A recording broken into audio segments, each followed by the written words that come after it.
Fernando Silvestrino, como é que vai? Tudo bem? Boa noite, Regis. Tudo bom, cara? Quanto tempo? Olha, eu muito feliz de poder conversar com você, né, nessa série de vídeos de entrevistas sobre negócios da aviação. E como a gente estava brincando um pouco antes de começar a gravação, eu acho que você é como uma figurinha muito rara do meu álbum de figurinhas, né? Porque o trabalho que você faz na aviação é uma coisa tão rara, tão difícil, né? É uma carreira tão específica e é dentro da aviação, ou seja, muito importante que as pessoas conheçam como que funciona o seu trabalho, né? E para isso que é uma satisfação muito grande ter você aqui, que você é o diretor, né, dessa área de seguros aqui no Brasil. E, além de tudo, é um grande maratonista, né? Então, eu gostaria, por favor, que você se apresentasse. Bom, vamos lá, gente. Bom, estou como diretor aqui na McLaren Aviation no Brasil. A gente tem dois segmentos da empresa aqui no Brasil. Um que é a parte de property, parte de regulação de sinistro de catástrofe, terremotos, hoje conta com a direção do Rodrigo. E eu estou como diretor comercial e técnico na parte de aviação. Então, eu estou na empresa há 10 anos. Comecei como regulador. Vim da Rolls-Royce, trabalhei 10 anos lá na parte de comercial, entrei como estagiário na parte de comercial também, com um elo muito grande na engenharia, e foi onde eu comecei minha carreira na aviação. Que Então, para mim foi bacana. tudo novo. A aviação E, veio que como um achado.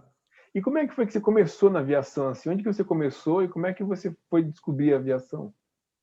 Bom, o comecinho da aviação foi só de olhar, que eu morava em São Bernardo, e minha família era de São Caetano, então eu passava na Anchieta, via Rolls-Royce, via os helicópteros pousando, então eu olhava para aquela empresa e falava, poxa, que empresa legal de trabalhar, mas não tinha ideia do que era. Para mim era um mundinho muito distante. Então quando eu comecei a estagiar na Caixa Econômica, menor aprendiz, e ali eu tive muito contato com o pessoal de empresas. E aí eu tive a oportunidade de conhecer o pessoal de recursos humanos também da Rolls-Royce. E aí eu fiquei sabendo um pouquinho mais do que era a Rolls-Royce. Mas nunca pensei que fosse trabalhar nessa área. E aí quando eu comecei a fazer a faculdade de engenharia, com um ano de estágio, recebi um convite para fazer, que tinha deixado meu currículo lá. Me chamaram para fazer estágio. E foi onde começou a minha carreira na aviação. Que bacana, hein? E aí você fazia o que lá na Rolls-Royce? Na Rolls-Royce eu era estagiário na área comercial, então eu era responsável para gerenciar toda a parte de eh, faturas, orçamentos, mas tudo assim muito simples. E o contato com o cliente para pedir peça. Eles pegavam para satisfazer uma OG, peça de motor na oficina, e a gente, quando ia testar o motor, estava faltando peça. Então, meu começo foi esse contato pequeno com a parte de materiais, engenharia da Rio Sul. E aí nessa eu comecei a me aprofundar um pouco mais. Então comecei a participar de reuniões com a engenharia das linhas aéreas, comecei a participar um pouco mais da parte de produção dos motores lá dentro da oficina. E aí com um ano e meio fui efetivado para assistente comercial. E aí eu tive que aprender mesmo a fazer orçamento, entender a necessidade do cliente, o problema do cliente, saber levar até a engenharia. E isso facilitou bastante aí, porque eu comecei a adquirir bastante conhecimento técnico, que até então era comercial. Comecei a pegar mais a parte técnica do motor, como funcionava, problemas. Aí eu consegui um treinamento na Rolls-Royce, manutenção de linha, então fui fazer o treinamento junto com os mecânicos. Então tive uma oportunidade de pegar toda aquela bagagem que eu vinha olhando na oficina no dia a dia. Eu comecei a pegar a parte teórica e aprender um pouco mais. E como todo engenheiro, a gente é curioso, né? Então Então, não é basta bacana, né? falar. É bacana porque você veio da área financeira, aí você foi para o estágio na Rolls-Royce, na área comercial, né? Ou seja, você entrou na aviação sem um QI, ninguém para te indicar, né? Você entrou por baixo, por meios próprios, né? Isso eu acho muito legal, porque as pessoas vejam, poxa, hoje você é diretor da empresa que você trabalha, e aí, assim, muitos alunos que me perguntam, né, pessoal que me acompanha no YouTube, no LinkedIn, o pessoal entra em contato para perguntar, puxa, é muito difícil entrar na aviação? Eu falo assim, olha, hoje em dia, o mercado é muito grande, então você consegue entrar na aviação por meios próprios, né? Poxa, na nossa época, né, você já tinha começado por esses meios, eu também comecei por esses meios, batendo na porta e pedir uma vaga, mesmo, pedir uma vaga de estágio, assim, que começa, né? É muito bacana isso. Quando eu fiz 18 anos, que eu tive que sair da Caixa Econômica, porque era concurso, era toda semana eu entregando o currículo, batendo de porta em porta, perguntando se tinha vaga, qualquer coisa. Eu queria trabalhar. Muito E bacana. consegui na Rolls-Royce, foi um aprendizado muito grande, porque eu comecei como estagiário, saí de lá como representante comercial sênior, que era uma função abaixo de gerente. E fiquei 10 anos lá, eu tive a oportunidade de viajar para o exterior algumas vezes pela empresa, fui para a Rolls-Royce em Indianápolis, que era uma das unidades. A outra unidade foi em Londres, que eu fui fazer um treinamento também. Então, assim, tudo indo atrás, porque eu falo que, assim, trabalho tem. Basta querer, basta ir Se atrás e fazer comprometer, né? acontecer. Envolvimento, comprometimento, interesse, né? Eu acho que são as grandes forças motrizes, né? Que até fez, poxa, a gente ter carreiras de destaque por causa disso, esforço próprio, né? Então, eu falo que, assim, eu muito jovem, quando eu fui representante comercial, eram funções que as pessoas tinham em torno de 40 anos, 50 anos de idade, e eu estava ali com meus 22 anos de idade. Bacana, Então, muito legal. foi tudo muito novo, ganhar a confiança da diretoria, da produção, outros departamentos. Então, eu consegui conquistar isso, e foi onde eu ganhei o aprendizado todinho que eu pude levar para a McLaren, que é onde eu estou hoje, que foi numa parte extremamente técnica, praticamente 80% do trabalho é técnico, mas é um meio termo. Eu falo que na área de seguros, na parte de regulação, é muito difícil encontrar um profissional às vezes, porque ou ele é muito técnico ou ele é muito comercial. Então, assim, você precisa de uma pessoa que saiba gerenciar conflitos, gerenciar pessoas, porque num atendimento, num sinistro, você gerencia conflito a todo momento, porque é uma situação de estresse. Você nunca pega um sinistro, todo mundo dando risada. Então, assim, é uma situação de pressão, situação de que está envolvendo milhões de dólares, porque quando você fala de uma perda total, por exemplo, você está falando de milhões de dólares. Então, você tem que saber gerenciar conflito, pressão, expectativas. E, às vezes, o técnico não sabe gerenciar essa parte, porque ele está acostumado com números e com a máquina. E assim, uma pessoa com um senso comercial, com um senso de lidar com pessoas, ela tem essa parte de gerenciamento de expectativa. Isso é muito importante. É Pois é. um meio termo aí que a gente sempre tem que ter. A gente fala que a gente não tem o engenheiro, o técnico, ele é binário, é 0 e 1. E no seguro você tem que deixar ali a coisa no limbo, coloca o gato no telhado e a seguradora que ela vai decidir se o sinistro é coberto, se não é coberto, se ela vai... Qual vai ser o final daquela discussão? Muito bom. Não é o regulador. Sim, pois é. Então, é um desafio muito grande isso. Para a gente que trabalha nessa parte de regulação, é muito grande. É um desafio encontrar um profissional que se encaixa Esse mix. nesses dois campos. É, com certeza. Mas, Fernando, me conta aí, como é que é trabalhar com seguros? O que que faz a sua empresa? Como é que é essa questão do seguro aeronáutico? Como é que é esse universo do seguro aeronáutico? Olha, assim, um mercado de seguro, é um mercado assim complexo, porque você vai falar seguro de avião, o valor agregado é muito alto. Então, você vai falar aí de milhões de dólares, e você não pode manter a policy somente com a seguradora local. Então, o que acontece normalmente, a seguradora local ela faz o que a gente chama de fronte, então ela emite a policy local, que é requerido para você iniciar a sua operação de uma linha aérea, de um jato, qualquer coisa assim, você tem que ter um seguro local. Só que essa pólice ela é vendida para o mercado de resseguro, que é quem vai dar o suporte com percentuais entre vários players. Então, você vai falar de de uma pólice, quando você abre o leque, tem mais de 10 resseguradores, e cada um no seu lugar do mundo. Então, você tem o risco, ele é dividido. Então, você joga, por exemplo, o prêmio, quando a pessoa, a linha aérea, ela vai pagar o seguro dela, esse prêmio, ele é dividido para, vamos supor, 10 players. E quando acontece um sinistro, esses mesmos 10 players, eles fazem o pagamento do seu percentual de acordo com o que eles compraram de risco. Porque seguro, né, a pessoa que faz o seguro, ela está comprando o risco, né? Então, quando a gente fala, são jargões muito próprios, né, do mercado de seguro. Então, quando você paga o prêmio, o nome parece estranho, né, prêmio, mas você, como linha aérea, você está comprando, você está vendendo risco para alguém. Essa outra pessoa está comprando o prêmio. O prêmio é a anuidade do seguro que você vai pagar. No caso do mundo aeronáutico, aí é o RETA, né, que é o seguro de casco e responsabilidade civil, são as questões mínimas determinadas pelo Código Brasileiro de Aeronáutica. Então, as empresas aéreas, para poder voar o avião, tem que ter um seguro, isso é determinado por lei. Como é que funciona no teu mundo? No teu mundo, o pessoal compra aquele seguro, né? Então, compra o risco, né? Eles administram o risco e calculam as seguradoras, eles passam isso para as resseguradoras, que é quem vai comprar mesmo, assim, essa apólice, né? Então, assim, o risco dessa operação, vamos supor, uma empresa que tem 10 aeronaves, né? Qual que é o risco de uma empresa que tem 10 aeronaves?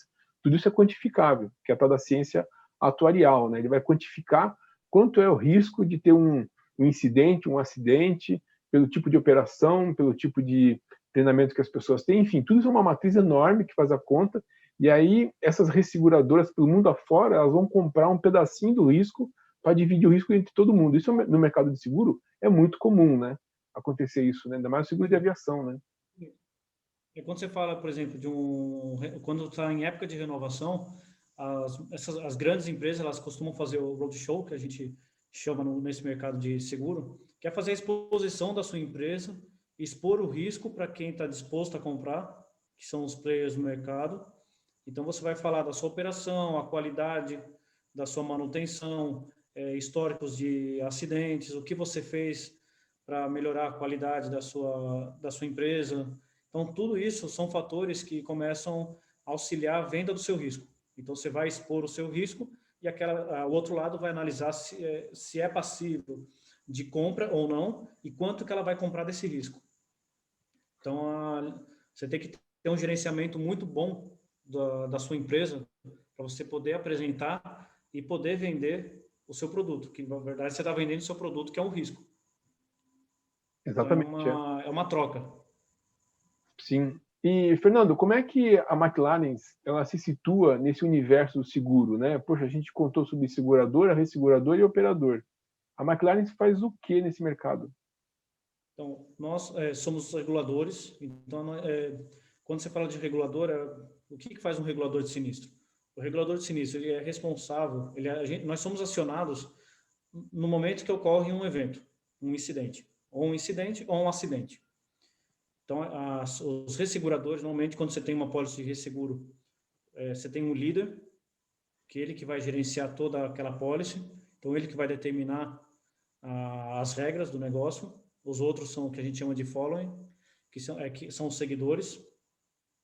Então, eles nos contatam, passam as circunstâncias iniciais do evento, falam, olha, ocorreu um bird strike durante decolagem do Santos Dumont. Então, nesse momento, a gente entra em contato com o segurado para entender o que ocorreu, quem está no local, se houve vítima, se não houve, se o avião conseguiu pousar, se está em condições seguras, se o aeroporto, por exemplo, está aberto para pouso e decolagem, que a gente tem que chegar no local na maior brevidade possível. Então, o regulador ele faz esse primeiro contato com a linha aérea e se direciona ao local. Chegando no local, a gente faz toda a parte de vistoria dos danos, entender o que aconteceu, por exemplo, com o motor ou com a aeronave. A gente vai analisar todos os danos, conversa com o engenheiro no local, se tem um mecânico, para poder entender detalhes de profundidade, a parte mais técnica do evento. E aí a gente começa a pegar informações de circunstâncias por exemplo, num evento de manobra de aeronave que colide com outra aeronave, se o técnico que estava realizando essa operação era funcionário da empresa, se ele tinha treinamento para fazer essa operação. Então, a gente começa a puxar todas essas informações, documentação de aeronave também, o certificado de aeronavegabilidade, certificado de matrícula. Então, a gente puxa todas essas documentações, o relato de quem estava realizando a operação, sendo ele o piloto ou a tripulação de solo, equipe de solo. Então, a gente começa a fazer todo esse levantamento de informações e identificação de danos. Se você fala de um evento de grande porte, por exemplo, um avião no pouso, ele quebra o trem de pouso, ele passa a pista, a gente tem que acompanhar todo o processo de remoção dessa aeronave. Então, a gente chega no local, a gente dá as instruções para o segurado, que é preservação da imagem. Então, a gente pede, se possível, que cubra o logo da empresa, porque a mídia está em cima. Então, a gente pede para evitar exposições na televisão, coisa do tipo. A gente pede para cobrir, pelo menos, o logo, para a gente poder trabalhar tranquilamente e poder realizar todo o trabalho de remoção da aeronave, e evitar que o pessoal fique em cima.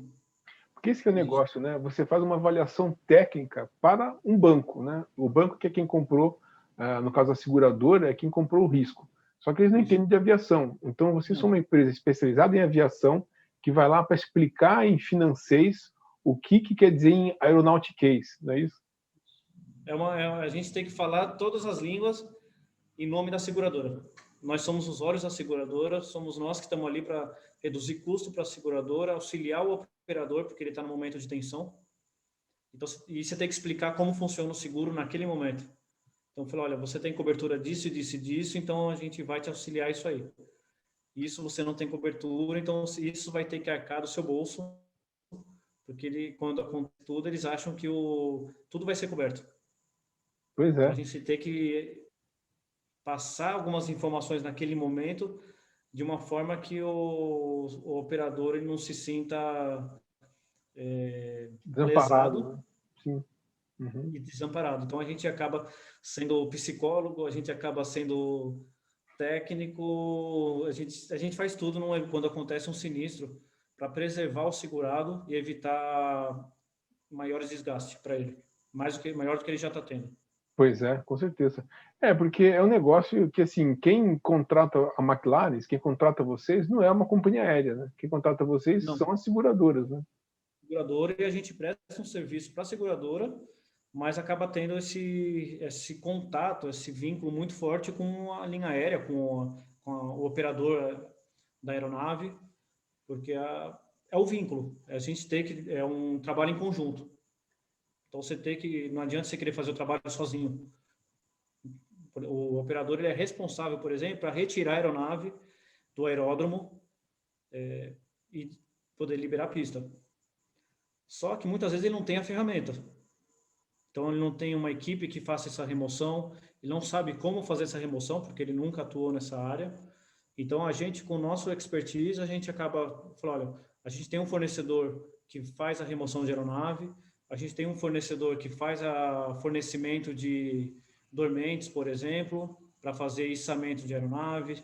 Nós temos uma transportadora, a gente já chegou a utilizar para fazer de trem de pouso a plataforma do caminhão e poder fazer a movimentação.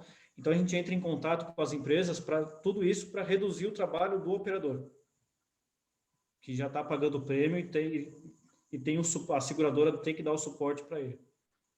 Então a gente faz todo esse trabalho bem minuciosamente, porque a gente tem que evitar que haja danos maiores à aeronave. Então, por exemplo, eu trabalhei num sinistro em Campinas, que a aeronave, no pouso, ela quebrou o trem de pouso. E a gente foi chamado, era tarde, no final de semana, era no meio de um feriado, de 12 de outubro, e eu cheguei no local, primeiro que o pessoal achou que eu fosse da mídia, porque eu cheguei procurando o operador e ele fechou a porta na minha cara, achando que eu era da mídia.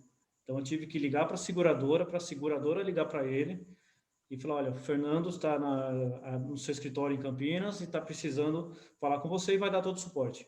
Então, nesse momento, abriu as portas. E daquele momento, a gente já seguiu até a pista. Então, a gente começou a coordenar se eles já tinham feito o contato com a empresa de recovery, toda a parte de proteção da imagem, para tentar evitar a mídia.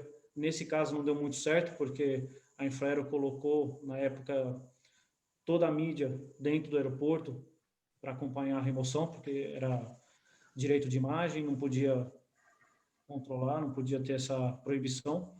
Então, para nós foi um desafio muito grande, porque a gente estava tendo uma situação de estresse por conta da Azul, por exemplo, que era o hub principal. Naquele momento estava fechado, não tinha pousos nem decolagem. A gente tinha véspera de feriado, praticamente o feriado estava se acabando 2 dias depois, e a gente estava com a pressão da presidência do Brasil entrando em contato para destruir o avião da forma que dava, cortar o avião e não podia. Era a Azul ligando para saber quando que ia remover a aeronave, e o equipamento que não estava dando certo, toda a operação não estava dando certo no meio de um final de semana à noite. Então a gente teve ali um trabalho muito grande, e você tem que gerenciar conflito, atrito de funcionário de aeroporto, com funcionário do operador, funcionário de quem estava fazendo recovery. Então você acaba sendo um mediador ali no meio. Esse era um ponto que eu queria salientar para quem está assistindo a gente, que olha só que carreira da aviação que ninguém conhece, né? É um negócio assim extremamente crítico, um negócio que precisa ser meio engenheiro, meio administrador, meio banqueiro, tem que ser meio tudo para entrar numa carreira dessa, né? E é uma carreira da aviação, né? E é uma carreira que eu sei que tem muito glamour, né? Trabalhar com seguro é uma coisa que tem muito glamour, mas deve ser uma coisa assim meio ruim, porque o outro lado da moeda é que você não tem final de semana, não tem parada, né? Acontece um incidente, às vezes você tem que sair correndo, né? Não tem dia, não tem horário. Então, assim, o celular é o tempo todo ligado. Então, por exemplo, esse sinistro era no meio, por exemplo, eu estava num evento pessoal, eu tive que largar todo mundo e seguir até o local. Eu já tive evento que eu estava com viagem marcada, tive que cancelar a viagem para poder atender um sinistro. Então, assim, tem a parte legal, que é o que você Glamourosa. chama de glamour, mas, por outro lado, tem a parte que é do nosso dia a dia mesmo, que é viajar, fazer a vistoria, independente do dia, do horário, a gente tem que estar presente na maior brevidade. Então, se você pegar, por exemplo, uma linha aérea, as maiores linhas aéreas ou offshore, eles fazem o que a gente chama de simulado de acidente aéreo. Então, entra todos os players do mercado, de repente a gente recebe um e-mail de simulação e a gente tem que fazer como uma simulação mesmo. A gente procura saber se o aeroporto está fechado, se não está, procura os próximos voos, que a gente tem que, o nosso dia a dia a gente tem que estar presente no primeiro momento, para evitar maiores prejuízos, mais do que a gente já vai ter ali. Então a gente tem que acompanhar, entender todos os custos, porque a gente vai passar para a seguradora. Então, às vezes, por exemplo, a linha aérea ou o operador não tem caixa para desembolsar para um recovery ou para uma equipe do fabricante, por exemplo, vindo da França para cá, vindo dos Estados Unidos para o Brasil. Então, a gente tem que fazer, às vezes, o contato com a seguradora para pedir um adiantamento de valor para que ele possa fazer esse serviço.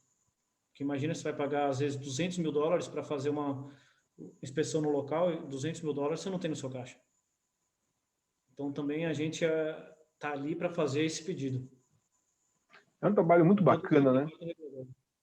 É uma área assim tão bacana assim, porque é muito pouco conhecida e ela é muito atuante nas horas mais críticas, né, da aviação. Gestão de crise, que é quando acontece um acidente, é um momento de crise, né? Então vocês estão sempre para apoiar, e acho que esse que é o trabalho de vocês, né? É estar lá para apoiar a operadora, a pedido da seguradora que a gente contrata, e ainda assim fazer uma solução na qual todo mundo se dê bem na medida do possível, né? Você diminui o dano no ativo, né, na aeronave que foi acidentada, faz ali a parte de agilizar os trâmites, né, de seguros, coisas todas, né?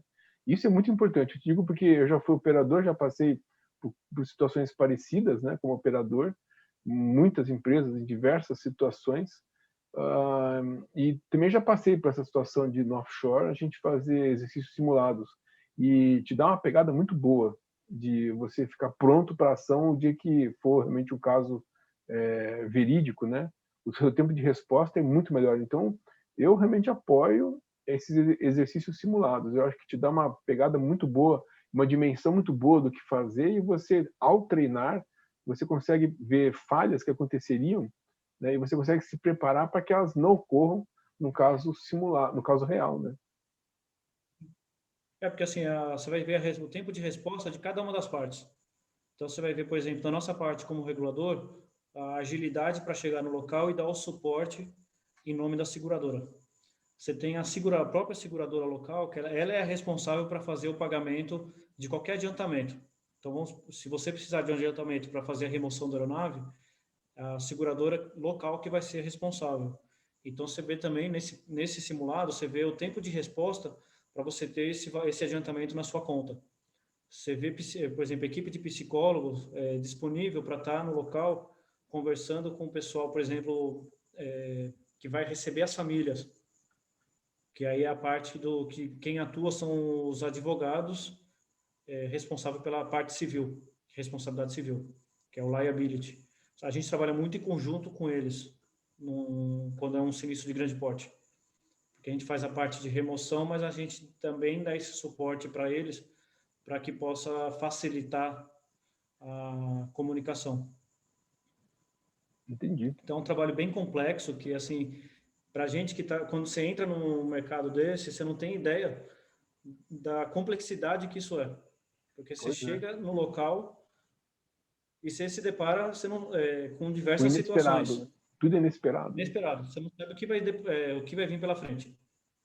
Então, assim, teve eventos que eu cheguei no local, eu tive que descer um barranco de lama, porque a aeronave estava lá embaixo, era fazenda. Então, assim, são diversas situações que a gente não tem ideia enquanto a gente não está em campo. Pois é. E Então, você nunca é comentou sobre o preparado. mercado, né? Como é que é o mercado hoje da McLaren no Brasil? Hoje a gente atua com o grande foco em linhas aéreas. Hoje a gente gerencia os sinistros da conta da Latam, da Gol, Azul, Passaredo. A gente também tem atuação em agrícola, aviação agrícola, aviação comercial, hangaragem, também tem alguns hangares que a gente está na policy. Então, quando você fala de hangar, é questão de manuseio de aeronaves lá dentro, que pode abarroar. Então, a gente também atua nessa parte. Tem um pequeno mercado que a gente faz também na parte de inspeção e avaliação de aeronaves para mercado de leasing. Então, a gente faz a inspeção anual. A gente fazia muito para offshore, na época em Macaé, Cabo Frio. Então, a gente tem também esse know-how para fazer toda essa avaliação documental e física das aeronaves. Que bacana.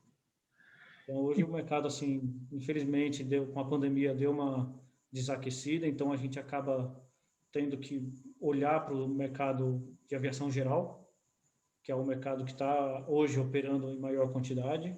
A gente tem que se reinventar, a gente tem que buscar oportunidades para continuar no negócio, até que a situação volte à normalidade. Imagino. E como é que você vê a atuação da McLaren, né, no Brasil e América do Sul, América Latina, para os próximos anos? Como é que é a relação de vocês com essa questão de Covid, pós-Covid? O que você espera do mercado? A gente espera, conversando com as linhas aéreas, nós temos em torno de 22, a gente atua em 22 países hoje, com escritórios McLaren.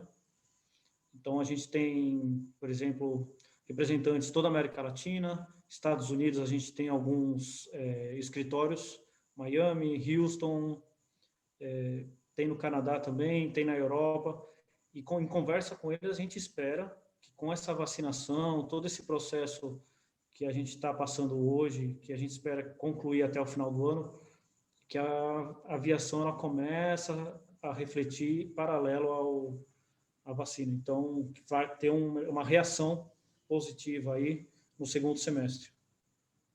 Então, para nós, afeta diretamente, porque nós trabalhamos com acidentes aeronáuticos. Então, para nós, se não tem operação, não tem evento. Então, a gente está acompanhando de perto a movimentação das linhas aéreas, novas linhas aéreas que têm surgido aí, por exemplo, no Brasil, a ITA saindo, a gente está na conta também. Então, para nós, assim, é acompanhar todo o mercado de aviação, ver os pontos fortes, ponto fraco, para que a gente possa aí, atuar aonde tiver abertura. A gente tem hoje focado bastante na parte de aviação executiva, aviação geral, que é o mercado que está em operação. Você tem a parte de agrícolas, que tem um mercado muito forte aí na safra, que tem toda a parte de pulverização hoje é avião, está sendo um pouco aí tomada por drone, mas ainda tem o 90% ainda realizada com aviões. Então, a gente tem focado bastante nesse segmento, até que a aviação comercial consiga aí restabelecer a operação. Eu acredito que não como estava no ano retrasado, até 2019, começo de 2020, mas que possa pelo menos recuperar aí parte desse mercado. Porque é um negócio interessante, né? Você comentou agora há pouco que quanto mais existe operação, mais risco, né, de acontecer algum tipo de abalroamento, enfim, incidentes, né, um toque de uma aeronave na outra, e tudo isso você aciona o seguro, né? Então, esse tipo de, quanto mais movimento aumenta, maior a entropia do mercado, ou seja, maior a chance de acontecer algum sinistro, né? E isso pode ser qualquer tipo de coisa. Então, eu imagino que para vocês a retomada deva envolver alguma expansão no mercado local. Como é que vocês avaliam isso?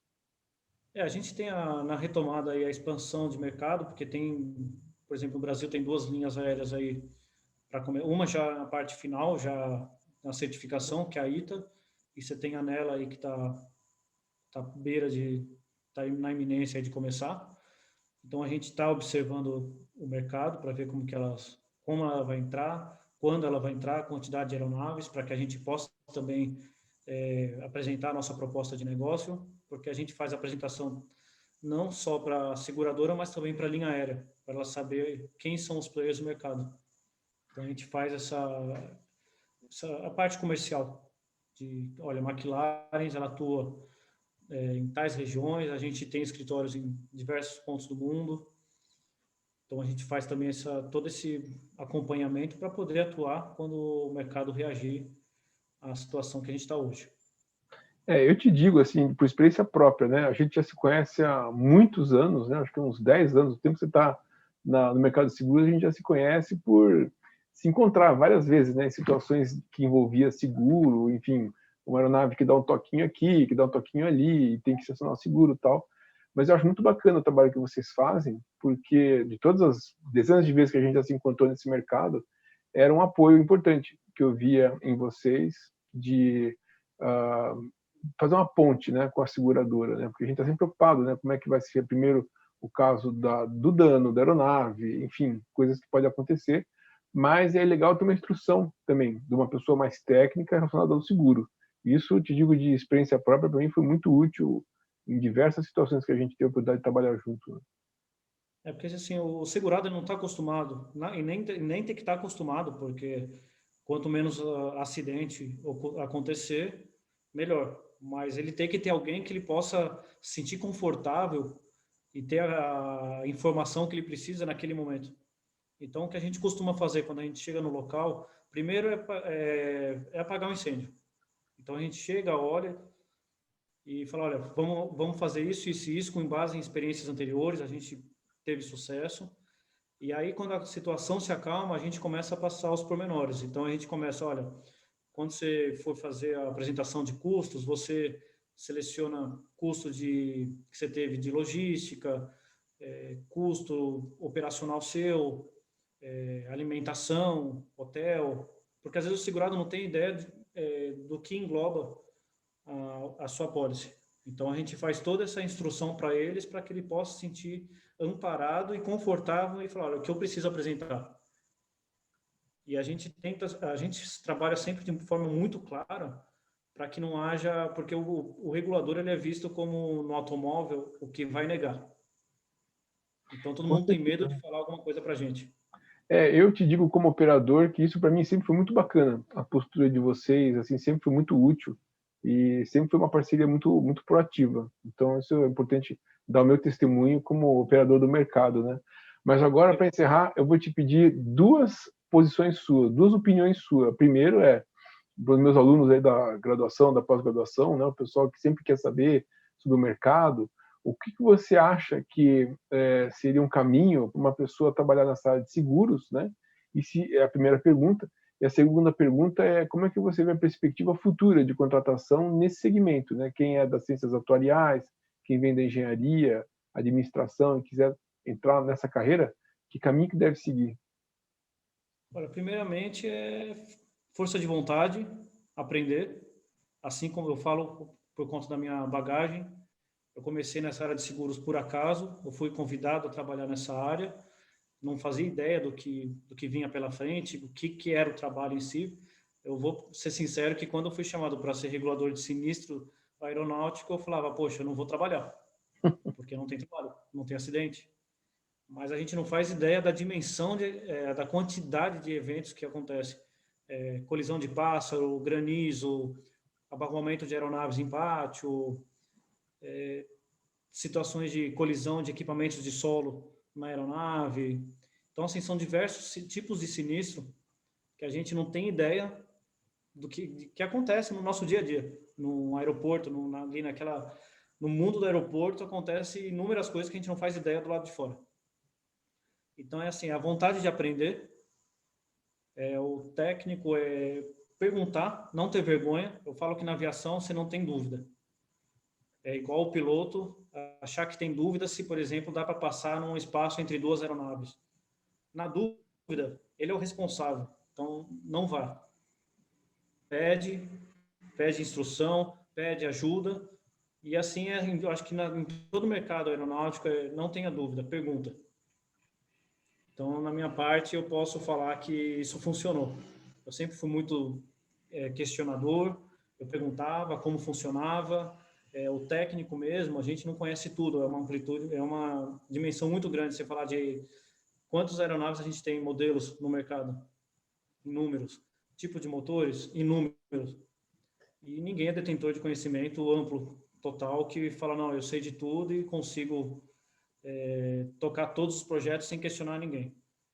Então, por exemplo, na nossa empresa, a gente tem uma rede de reguladores muito grande, todo mundo. Então, a gente tem até, inclusive, um grupo de correio, que é quando tem algum sinistro um pouco mais diferente, que tenha dúvida, a gente pergunta, brain thirst, alguém já vivenciou um sinistro parecido com esse? Questão de custo para poder fazer a reserva para a seguradora, porque nós somos os responsáveis para fazer a reserva. Então, assim, você tem lá o seu acidente, a gente vai falar, olha, vai custar tanto. Então, a gente sempre pergunta. Tem dúvida? Pergunta, para mandar um valor mais apropriado. Então, para quem está começando, não tenha medo de perguntar. Pergunta, é melhor perguntar e fazer certo do que fazer errado e não perguntar. Porque eu falo que o mercado é tão pequeno na aviação, que você fez coisa errada, todo mundo vai saber se você tem nome e sobrenome. Então, pergunta, não é errado perguntar e as pessoas acham legal quando você pergunta. Porque você passa o seu conhecimento e a pessoa faz a coisa certa. Então, E o que dizer da carreira de trabalhar com seguros? Você acha uma carreira promissora? é uma carreira promissora, é uma carreira que tem pouca gente no mercado hoje. É difícil encontrar profissional hoje que se adequa a essa função, porque quando você tem um muito técnico, você não tem a parte comercial.